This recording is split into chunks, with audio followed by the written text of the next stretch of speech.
Welcome back to the Goldpilled show. It's episode 27. My producer and I ate sushi for lunch, and as I predicted, we have hit the circadian lull. Not the circadian lulls, just the circadian lull. It's 2:58 Central Time, and I'm feeling a little sleepy. I probably shouldn't tell you that. I should probably just act animated. That's fine. So, if you're watching on YouTube, then you've just got like 6 episodes uploaded at once because we haven't uploaded them. But if you're listening on Spotify, Apple Podcasts, whatever, then welcome back. I just had a baby, that's the royal eye. Whenever I say that, people are like, you didn't have a baby, your wife did. No, we had a baby. I was in there. Okay, I was sitting there and she's getting cut open on the tape on the OR, like, am I okay? It's like beep, beep, beep. Suctioning the blood out, watching it go through a tube into a bottle, a jar, a plastic jar, and it's just sloshing around, just bodily fluids, amniotic fluid. Disgusting. I know you're on the interstate right now, and I'm sorry, but it's disgusting. But get this. We're at the hospital. And the frickin', have I not recorded since the baby? Okay. The power goes out at the hospital. It goes out. My wife's already had this is our fourth child. I hate saying kid because a kid's a goat. I'm trying to get some lambs in heaven. I don't want a goat. Kid's a baby goat. That's the name for a baby goat, is kid. Isn't that weird? Did you know that a group of pandas is called an embarrassment of pandas? Yeah, anyway. So the power goes out. This is like 3 days after the baby's, 4 days, maybe. The baby's off all the oxygen. Baby was a month early, scheduled C-section, had to go to the NICU. This is at St. Thomas Midtown in Nashville, Tennessee, the 22nd largest city in the nation. I don't know if most people, when you say like, oh, I'm from Wyoming, no idea. No one has any idea what it's like where anyone lives. And so when I've been to Europe and else, like, or my family goes to Europe, people are like, oh, where are you from? Especially if they meet Asians.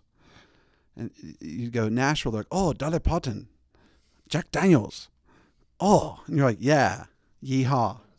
Yeah. Oh, son of mana sushi, which is where we just ate. But they had no clue where you live. But you know that meme where it's the guy on the mountain with his staff, like the lone guy. It's like the man on the mountain with the fog all around, like the triumphant Western loner. There's that really great meme where it's superimposed over like your average interstate interchange, like an Exxon and like Taco Bell and like, all the power lines, and at first it was like a denigrating meme. Like, look at where you live. Your built environment sucks. Everything looks like trash. Well, Nashville's like every other city. All right. Just think of a city and that's what it looks like. No one wears cowboy hats unless you're on Broadway or you're a country artist. Nobody. We all dress, you dress more hipstery here, I guess, but people just dress normal and they go to the drive-thru and they go to Publix and they live their lives. They go, it's just a normal city. So, but we've got Vanderbilt University Hospital. We got St. Thomas. These are big, HCA, the largest healthcare or hospital company in America, is based here. So we got good hospitals. We're known for that. No one knows that, I guess, but we're known for that. The freaking power goes out. The power goes out, and it was the Friday where all the Aurora Borealis was happening, like the huge magnetic the sun farted. It sharded, really, because it plunged into the void, the firmament, all this electromagnetic energy, and then the sky lit up. But also, the power grids can get funky, especially probably in the third world. Like they like, if you've got one like chicka generator and it's got like exposed copper wires on like a stick to like power the inside butane oven you use with the CO2 levels or CO levels, carbon monoxide. I just realized that the 2 is dioxide and the O with no 2 is monoxide, mono. The carbon monoxide you got to worry about. Carbon dioxide is what you just breathe out. And if you get, I guess it's, what is it? The poison's in the dose. Okay. Anyway, the power shuts off. I'm talking the whole thing for a total of like, it shut off 3 times for a total of 10 minutes. At one point, my wife's in the NICU with our baby, who's like a shrivelly little, as the doctor said the other day, eating is her workout. So she's like, that's the only noise she makes besides crying out is, and when she looks around, she's just like, oh, yo. I feel you. I've been here 38 years and I'm still feeling like,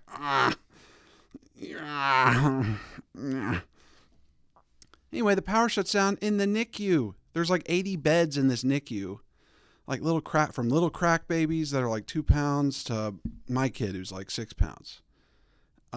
And there's kids on ventilator.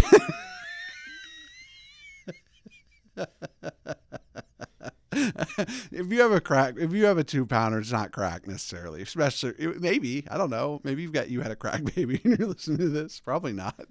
So anyway, the power shuts down and these nurses start crying.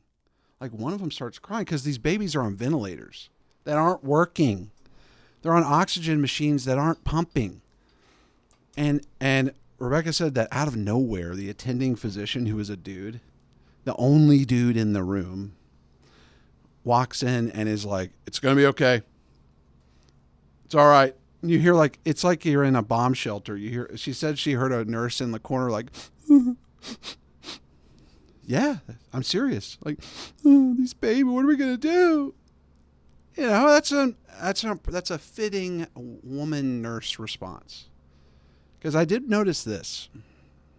This is the noticing hour. Thank you for noticing.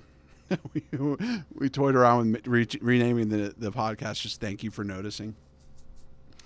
Women are suited. 95% of women are nurturers. 90-10. If you want to get lib, 80-20. All right, Pareto principle. And they care. They're in the NICU. These little, like, again. If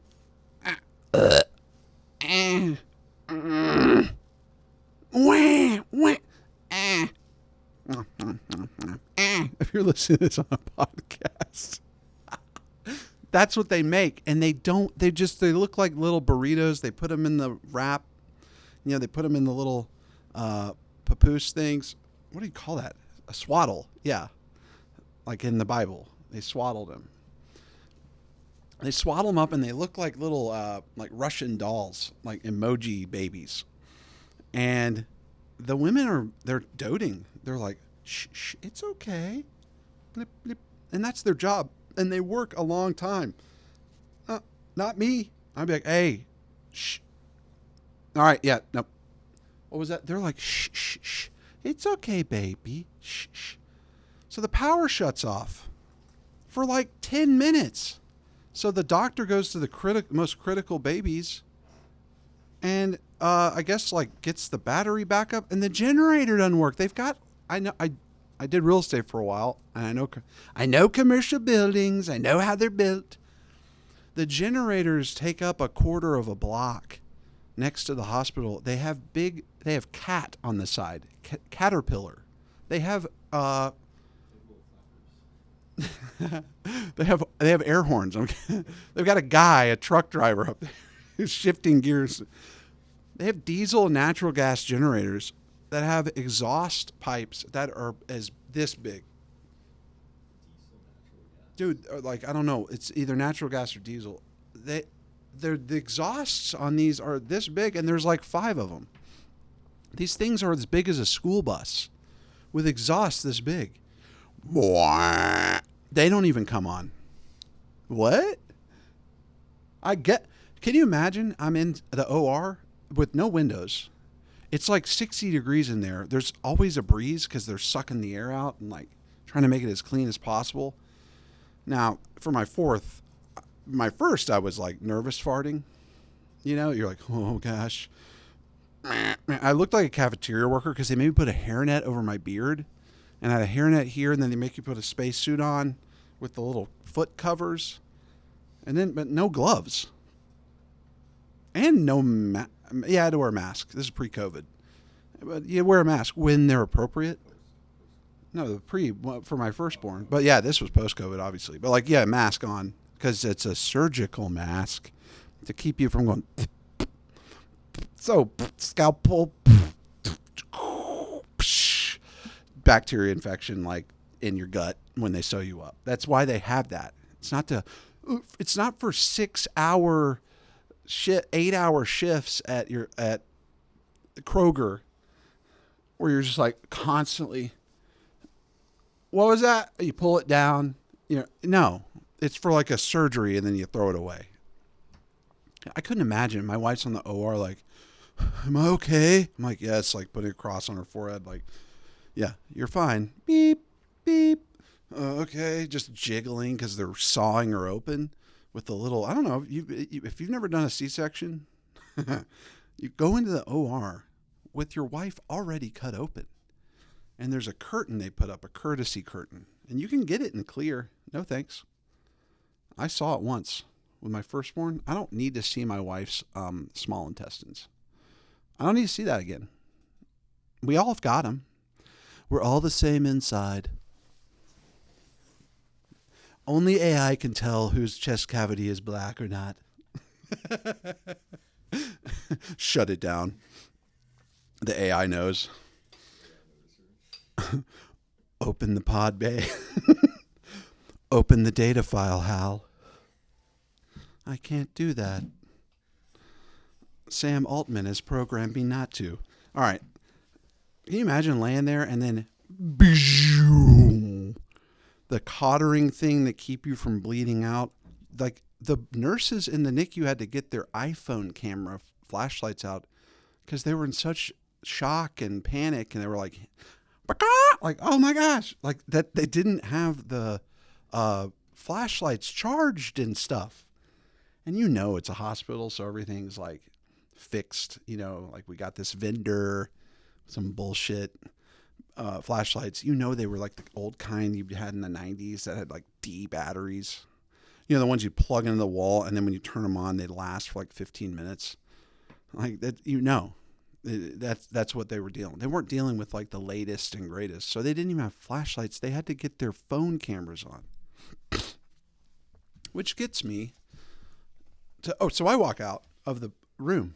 I'm loving the hospital, by the way. Is this the hospital episode, I guess? We didn't even write this down. We wrote down like 15 talking points. 16. This wasn't on it because I didn't realize I hadn't talked about the birth. I walk out and the nurse is on the floor because I'm up at the like recovery room, like normal, where the normal nursery is. The babies are there, but then there's the NICU on the 3rd floor. I'm on the 6th floor or whatever, 7th floor. They bring you meals. You just chill. It's like, and you have to sleep on these frickin' couches that they don't wipe down. They might wipe it down. I wish we had a drop that was just Lil Boosie saying, wipe me down. Anyway, that'd be great. Wipe me down. They don't wipe it down. They don't wipe me down. No one's getting wiped. They might wipe someone's ass. And they got to sleep on. I'm 6'4", 250. And I mogged this couch. I size mogged this couch. Can you mog any other way? I guess like face mog if you're like a total hunk. Anyway, I mog this couch and I walk out, and our nice little nurse lady, she's like, oh my gosh, it's never gone out this long. Oh my goodness. And everyone's like trying to stay calm. It's like, feels like the Titanic, they're like, everyone's like, oh, okay. Protocol. There's no protocol for when the lady's like, I've worked here a few years, and the only time we had a power flicker was on a really bad snowstorm one time. And I immediately just go, solar flare. And she goes, what? I go, a solar flare. What else can take out one of the most critical hospitals in the area? And she's like, oh, from the hurricane? Oh, my gosh. Ironically, she's kind of right, though. Because there was probably like a hurricane on the sun. And it was like, just, yeah, that's what she meant. From the hurricane, the soul. What is she? I was like, no, dumbass. And she's like, from the solar hurricane that precedes a solar flare? I'd be like, oh, whoops. She's like, from the hurricane? I'm like, no, from the sun. She's like, from the sun? I'm like, yeah, there's going to be like crazy lights in the sky tonight. She's like, oh, okay. I think I saw that on Facebook. I'm like, okay. So finally it comes back on, and I can't get into the NICU. My wife is locked in and locked out. That no one's allowed in and out of the hospital. So we were going to title this episode The Job of Racism. Okay? Because I'm praying to God, literally. Please, I went to confession this morning and said I was pretty racist. All right? I'm praying to God to make me less racist. And yet, I just can't help but notice that certain things are happening that are strange. Like when the 10 minutes of power outage happened, someone stole all the food out of a cooler in the hall for the staff and patients. It's like 20 meals. How did you do that? Why did you do that? Where did it go? What, are you going to put it in the linen closet in your nasty hospital room? You can only have so many visitors anyway. How long are you going to be there? And then I figured out an employee has to open it. So someone from the inside stole all the food and no one knew. It wasn't like, Karen must have put it in the other emergency freezer. No, they're like, we don't know where it went. We don't know. And then I walked up and there was a guard, like a kind of chubby black lady sitting on a stool outside of the cooler. And I go, oh, you're standing guard? She's like, yeah, I don't know. Someone stole all the food. It's crazy. I'm like, why? She's like, I don't even know where you put it. And I'm like, I don't either. I'm like, do you work on this floor? She's like, no, I don't even work on it. They just told me to come up here and sit. The amount of like 30-year-old black ladies at St. Thomas Midtown who you'll just turn a corner and they'd be at like a random desk in the hall, all doing this.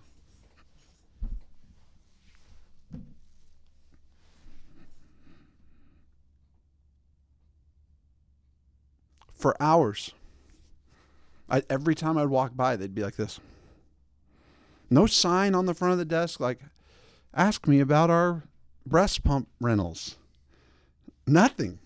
What are you literally doing? It looked like if you were in an office simulator game and you had to put an employee who you hadn't assigned a task to yet for like, because they'll probably sit there and the NPC would probably sit there for a minute and be like,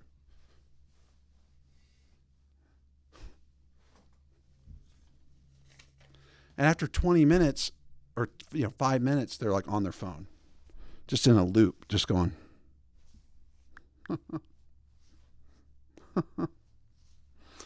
Dude, what are you doing? One lady I could tell was supposed to be guarding a door. Didn't even look up. Then another time I went in and this black security guard was like, I go, do I need to rescan in? Because I'd just gone out and come back. And he goes, have you been here before? What the? Dude, do you want to fight? Like, this is the South. You can't say shit like that. Because in the North, they'd be like, you ever been here before? I'm just kidding, man. Go inside. Just kidding. Down here, he's like, you never been here before? That's parentheses, you're a dumbass. And I loathe you. No. What? So finally, everything kicks back on. And I went before, but only halfway. And the lights weren't on, but some of the critical systems were. And I don't know, it was a total chaotic mess. And I go and talk to this white nurse, and I'm like, what? Who would steal the food? And she gave me the white stare, not stare, but just the kind of, just a little, just like a, I don't know. And I'm like, I don't either. I don't either. You know, Nick Fuentes and all these people are like, you know, we need the white ethno state, and none of them have babies. I literally, 1/3 of the people in there were white who were having children, and of that third, 10% of that were couples like my wife and I. It wasn't trash world where we're like, hi, we could have a conversation. We probably know some people. I don't know. Everyone was stunned we were from Nashville. They're like, oh, you're both from here? Wow. Yeah. I don't know. Yeah.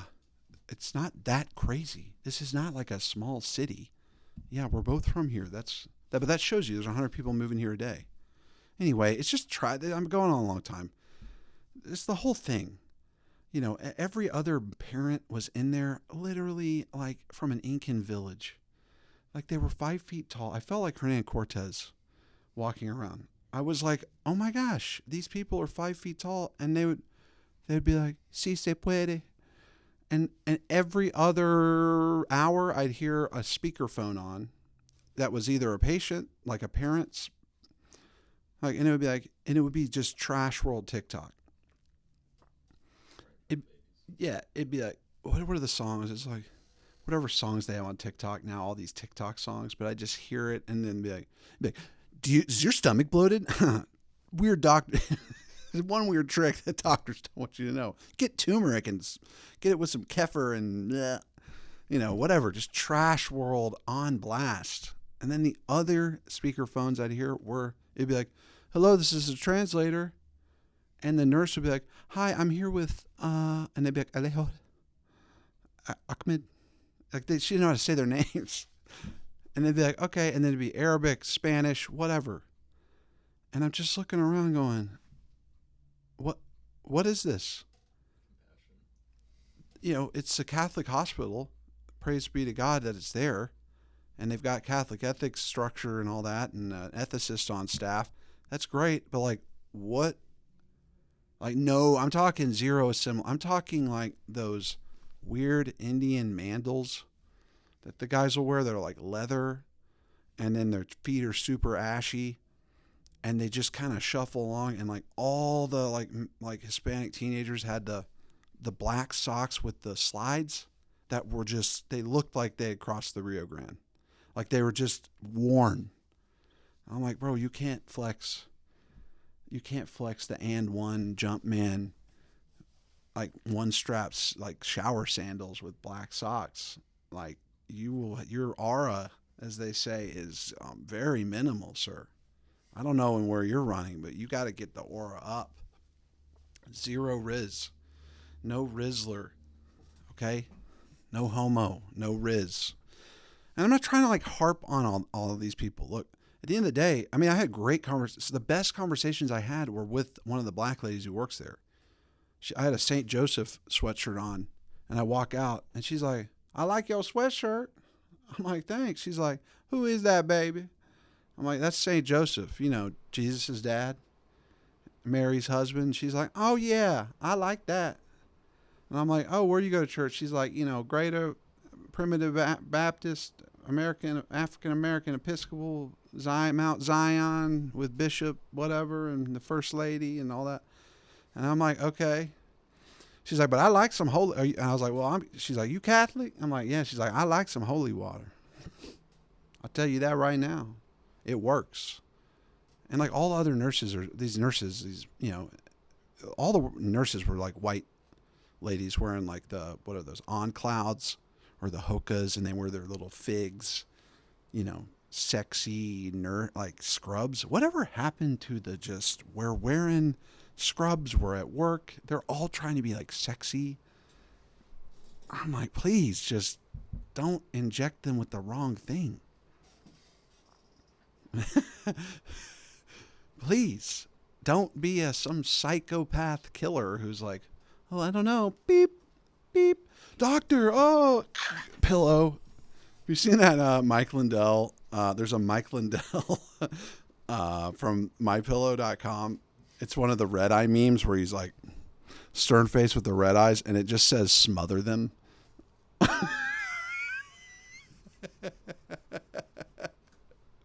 Pillow fight. Smother them. Yeah, Mike Lindell, smother them. Just look up. Yeah, anyway. Anyway, and so the women, like, she's like, I like that holy water. It works. I'm like, it works. She's like, it works. And she saw I got serious, and I go, it works. She goes, I know that's right. I have to go to a Catholic church to go get it. I go, you don't have to. If there's ever a priest walking around here, a chaplain, you just get a bottle of water, unscrew it, and let him bless it, and you got yourself some holy water. She's like, you got to unscrew it. You got to have, like, can't be sealed. It's got to be open to the elements. Yeah. So, hey, and she goes, for real? I'm like, for real. She's like, it works. And I go, yeah, it works. It gets the demons away. And, like, one of the nurses was like, oh, like, yeah, oh, you work in a Catholic hospital and you've seen demoniacs. You work in a hospital. That's where they all go. Anyway, it was just clown. And, you know, but I had a great comment with that lady. And then the other black lady who came in, we talked about how, like, you know, she had, here's one thing I'll say. A lot of people are like, man, blacks, you know, removal, physical removal. Dude, these people are traumatized. Like, I'm not one to be like, trauma. We need to heal the trauma. They're traumatized. She was telling me the story about how when she was 13, she was in a car in Nashville, and the dude who was driving her, who she didn't know, it was like a friend of one of the other kids, who was like 18, this is back in the 90s, just got out of his car and murdered a guy right in front of her. Like, shot him in the head on the sidewalk right in front of her. And she's like, yeah, I mean, and then, you know, I testified, but a lot of people didn't, you know, and I'm like, are you okay? She's like, I mean, I've been to therapy. I've been to therapy on it. And I go, okay. She's like, but it messed me up. And I'm like, she's like, and that's not all I seen, you know. And I'm like, oh, you're traumatized. You're like traumatized. You're a traumatized person. And at that moment I was like, because you know, like I said, I'm like, God, please, I don't want to be the racist Job. The Job of racism. Where I'm like, Lord, what have I done?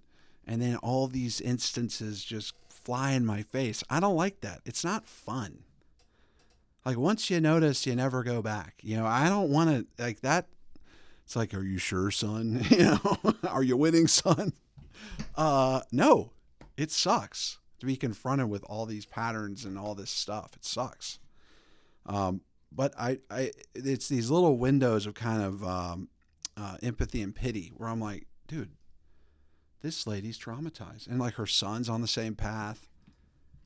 And I'm like, the reason why I said the reason why it's like that is because the men got cucked into thinking that being a gangster was cool, like really cool, like that. Like, I mean, I was driving down in, where was that? Not the Shelby Homes or Casey Homes.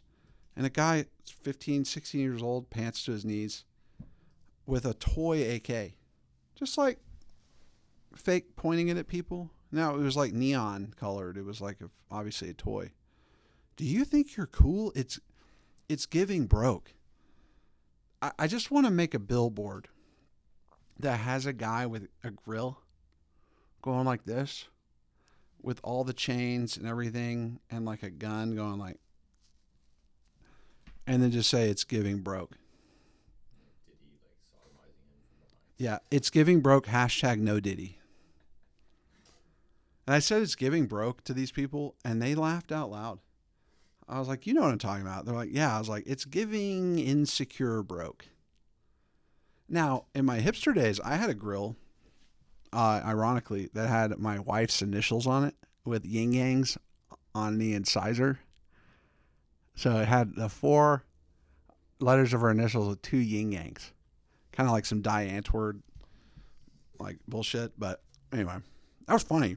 It was fun, and like I do appreciate it. I do appreciate that kind of trash. Like I've been watching 90 Day Fiance with my wife. Oh my gosh, my good buddy who I'll call PowerPoint came into town, and PowerPoint. I was like, dude, we're watching these shows. He's like, I love them. What do you mean? Don't you love it? I'm like, yeah, kind of. And he's like, just let your love flow. I know it's Jewish or whatever, I know it's just an op, but that's the thing. Your wife wants to watch these shows. You can come in and be like, listen up, listen here. We don't watch this Jewish psyop in here. Meanwhile, you're in your car listening to who knows what. Okay? Who knows what you're watching on Instagram. Meanwhile, yeah, and everyone's just like sitting there scrolling, like the ladies at the hospital just, I guess like I would have the decency of acting busy. Like I have pods in listening and noticing. And I just like, every now and then I just kind of look around, maybe 10 minutes at a time out of the hour, just looking around. And then like every 5 minutes, look up, just kind of wave. So PowerPoint's like, dude, watch it. So I watched it last night. We are in idiocracy. Like everyone's like, that's the funniest movie. Mike Judge is a genius. Yeah, it's scary. He's a mega noticer, and it's scary. Like and on the one hand, I don't want to sound like a eugenicist or something. Like I love dumb people. I wish I was dumb. Like I'm half dumb, half smart, and I wish I was dumber. Just because I'm not all the way super smart, and I'm not a midwit, but I'm not like, I guess half and half would make you a midwit. Okay, to be real, I guess I'm like 80-20, smart, dumb, but the 20%'s pretty like critical of dumb. I'm watching this and like my inner Chesterton populist, optimist guy, he would not like to be called an optimist, but like, my inner like, you know what, I love dumb people. We thought about getting signs for the next Pride rally. It just says like, God loves fags.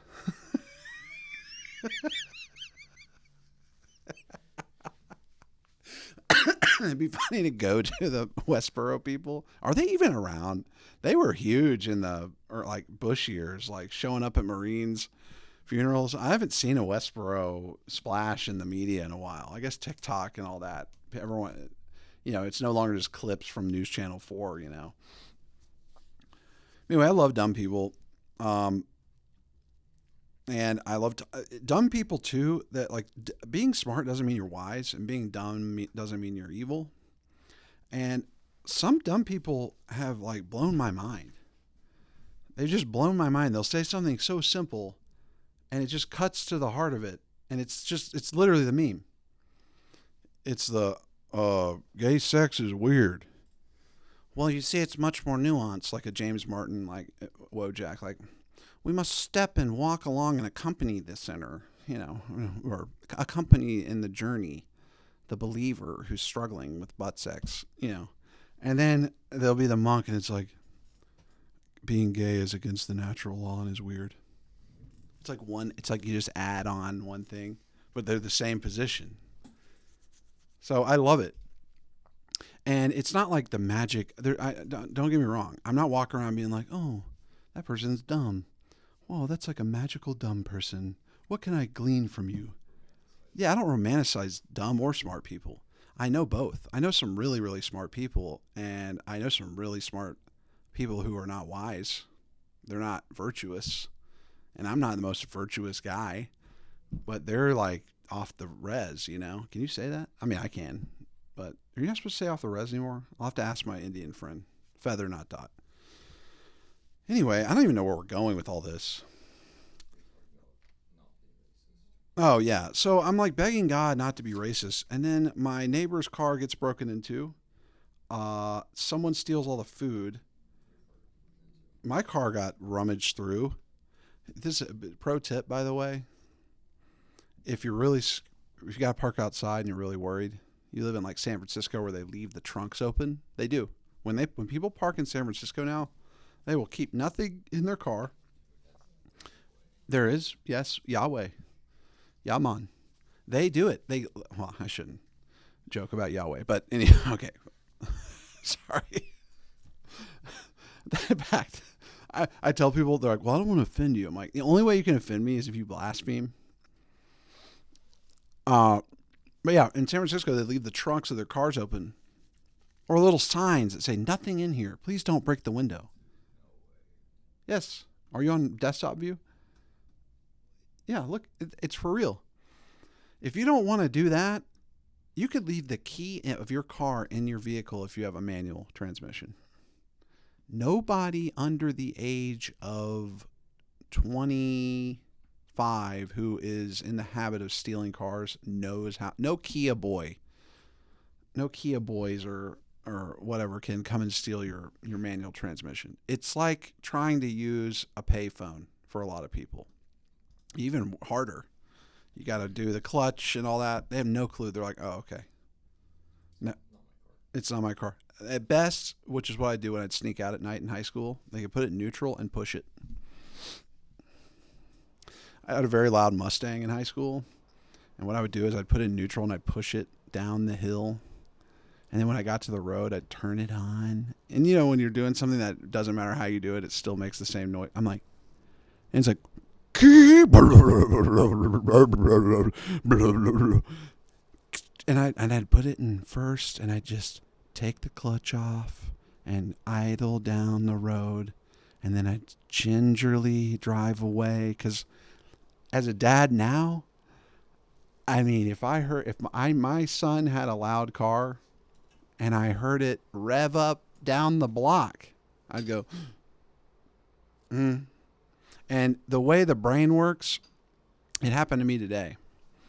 I was taking a nap, which I don't normally take, but I got a call, distress call, SOS call from a friend at 2:30 in the morning. I love this guy, and he doesn't watch the show. I doubt it, but please call me if you're feeling squirrely.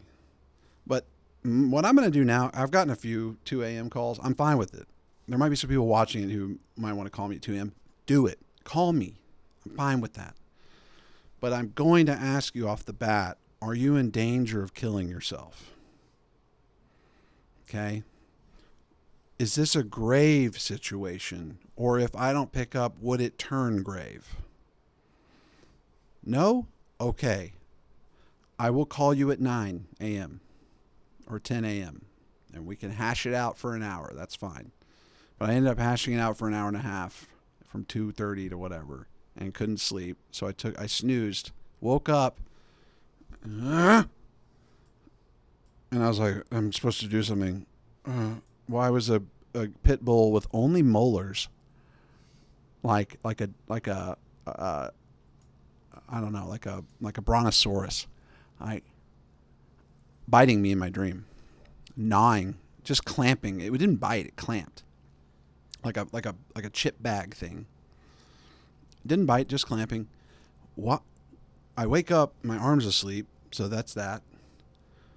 And I'm like, oh, what am I supposed to... Oh, I'm an hour late to filming. And I've missed 3 calls. I had to go to my room where my phone was charging and my watch was charging, and I had to... Oh, great. So, as a dad with a kid with a loud car or whatever, you'd wake up and your brain would then take the info while you're asleep and then be like, oh, yeah, he's driving away. You're like, oh, what was that? He's driving away. Like a millisecond. I forget. Someone told me like how many teraflops the brain can compute per second or whatever. It's like more than all the supercomputers combined. Good luck. Neural network this. I mean, good luck.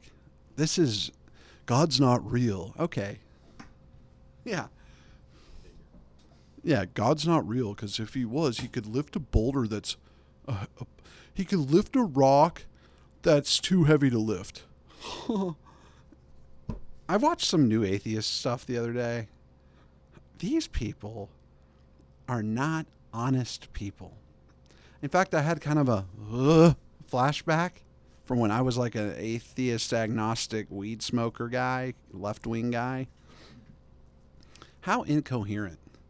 Literally, if God doesn't exist, nothing matters but your feelings. It's Epicurean at that point. Pleasure is the highest good. And that doesn't mean hedonism. You could be pleasurable by giving someone health care or cutting their dick off or whatever. But if it's pleasurable to you, that's good. What else matters? And if you're a melancholic kind of person, why even exist? If you're not the most happy guy, what's the point? Now, again, if you're like, I don't really know if I believe, and okay, just DM me, chill out. There was this Eastern monk saint guy, I don't know if he's this, I don't know, but he said, when you're standing at the edge of the abyss of despair, take a step back and make some tea. Don't quit 5 minutes before the miracle. You don't have to do something drastic because you're feeling bad. Okay? I'm the Job of racism over here. I'm not happy about it. I'm waiting for the lion to lay with the lamb and the wolf to lay with the deer. Okay? I want the kumbaya. But the world, David, the world is an angry place. What, am I going to make it any angrier? If you've seen that Joker Trump meme, some people accuse you, President Trump, of fomenting hatred and anger. Listen, David, the world is an angry place. What, am I going to add a little more anger? It's already very angry, David. And Trump looks like the Joker. It superimposes. Anyway, that's some meme nerd shit. Look, if God doesn't exist, what are we doing? I mean, I said this before. I talked to that young evangelical for climate change. He's like, we're going to turn it into Venus. I go, so? Well, then we're maladaptive.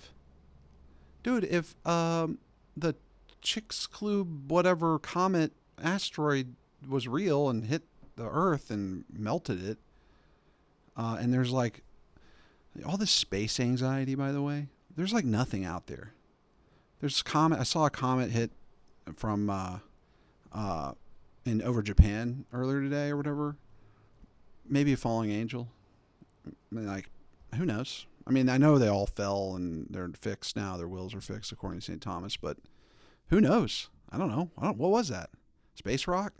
Say this gigantic. There's like supposed to be a space rock in either, I think it's in 3 years or 4 years. That's like not really a planet killer, but like a continent killer. And it's going to pass, I think, between us and the moon. So like 10,000 miles away or something. Okay. Dude, say it's none of this is real. The religions are fake. God's not real. And the earth is going to eventually be enveloped by the exploding sun and the resultant red dwarf. And then all of the kinetic energy in the entire universe diminishes to 0 Kelvin. And all you have are the faint wisps of white dwarves floating in the ether, accelerating exponentially away from each other. Oh. Yeah, I love white dwarfs. Okay? They call them little people now. But I love them nonetheless. White dwarf power. Okay, if that's your idea of like, this is the universe ends with a whimper, not a bang. What are we doing? Wow, cool. I like Occam's razor here. Yeah, have you read Revelation? It's not going to happen. And yeah, the fire and brimstone will rain down. Yeah. But if we're going to turn Earth into a, like, I don't understand the non-accelerationist environmentalists at this point. Like, oh, we're hoping to save the red panda. Like, there's one salamander in Costa Rica that, like, a new coffee plant is, like, raising the acidity in the water, and it's dying, and like 70% of the wildlife has been erased since 1970, which who knows? That's what they say on TikTok. I don't know. Although I will say this, not to get too Silent Spring up in here, but there is a phenomenon which I noticed. It is the noticing hour. I noticed when I was a kid and we'd drive to like Knoxville or Memphis or the beach, especially the beach. When we get there, my dad is a total car freak. Like loves cars, loves to keep them clean. Not as severe as my grandfather, but nonetheless, doesn't like a dirty car. I don't either. And we'd get to our destination, and it would be like we drove through Jurassic Park. Just dragonflies, a a million, no underestimate, like a million mosquitoes, flies, June bugs. You'd be driving and you'd get used to them hitting the windshield. You'd just be like, oh, all right, that's a rock or a bug, and then splat, big guts. There's no more bugs. I don't hit bugs. And it's documented. Like these bug insect people are like, yeah, we just don't. There's not many bugs to hit. Now, my theory is the local like ecosystem by the highway, you can only sustain that much damage. You don't see a whole lot of reduction in deer. Okay. So ergo, I think these localized strips, like the little median crash strip in between the interstates, there's probably not a ton of mice there. Okay. I don't see hawks perched over there waiting for mice. They all get run over. The bugs are like probably within 100 yards of each side of the road. Yeah, that's probably dead. We've just killed them. But you go into the woods, you're going, son of a, like a cicada. So I don't know. Like we're still smashing into deer all the time. They're everywhere. And as Louis C.K. says, they're basically just rats with antlers. Like he has a great bit on that. He's like, when I was like a liberal kind of city guy, we'd go out of the country and be like, oh, shh, it's a deer. Shh. Now I'm like, look at this mutant, gross rat. Get out of here. Go away. I don't want to hit you in my car. Probably like people in the Smoky Mountains with bears. Like I go in the Smoky Mountains like, shh. That's a bear. Oh, it's a mom. It's a mama bear with a cub. And then it like rears up and turns around and has a McDonald's bag in its paws, like prepared by Donald Trump. Just like, and the locals are like, God, these bears, man. Like, and like mountain lions, you'd be like, oh, how majestic. It's this giant puma. Dude, they're like, they're scary. We don't like living around them. And they're like, we want to reintroduce the wolves back to Yellowstone. Why? Have you been there? I went there. It's beautiful. I don't want to be around wolves. Dances with wolves. Let them be up in where the Eskimos are, in the upper territories of Canada. Let them roam around. I don't know. All I'm saying is like, look, if we're this parasitic hyperorganism that's not symbiotic but parasitic to this planet, and we only have one planet. Okay, I get it. I get the argument. We need to take care of the planet. I don't like Exxon dumping oil into the oceans. I don't like the bugs. Like I said, I'm bemoaning the fact that we don't hit the bugs. I will not eat the bugs, but I want to hit them. I want bugs. I want to see a cool, funky, weird creature. I don't want to just see it at the zoo. I want to know it's still around. That great meme where it's like, do men even feel feelings? And it's the last footage of that bird from the 80s that is the last bird of the species that went extinct.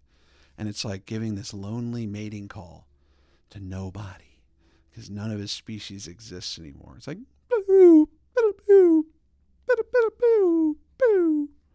And it's like the last of the Amazonian midget lark, white dwarf lark, cries out futilely to a mate that is nowhere to be found on the entire planet. And I'm sitting there going, dude, that's brutal for that bird. Bro, yeah, we feel feelings. Just mercy kill. Yeah. Just, you can't clone them.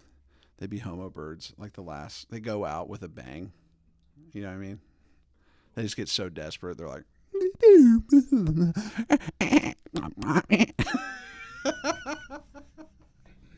this is retarded. All right. How long have we been going, dude? 50? Oh, golly. So anyway, look. All I'm saying is this. Racism, it's going to happen. And if you're noticing sufficiently, you're going to be hitting this crossroad. Do I become the Job of racism? Or do I put my head in the sand? There's 3 roads. One is a shining castle. One is a scary, spooky one with lightning. And the other one is the blue pill. Okay. Do I take the blue pill and go, oh, it's because of slavery.